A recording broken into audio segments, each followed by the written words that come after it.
name is Alexander Davey, and I'm the country director with the Danish Refugee Council in South Sudan.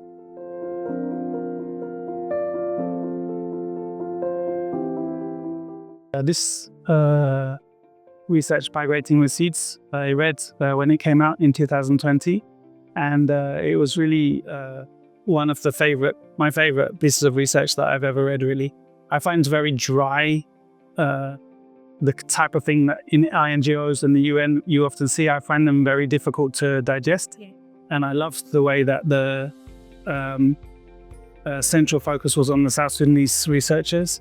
And I love the way that they tell the stories through their own families, and how you have academic research, but which is brought across in such a human way that for someone who's not an academic like me is very easy to digest. And it's almost like reading a novel.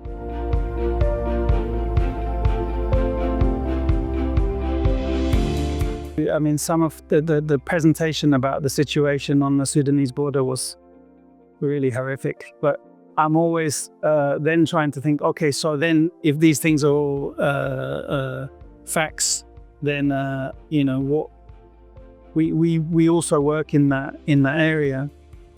So then how can we learn from what's been gathered in the latest research to think about where because our efforts are always tiny compared to the challenges. So where can we apply the small influence that we have to be the most useful for those communities? I mean, I think it's a compliment if you're involved in research and you present the research and your research triggers reactions like we just saw.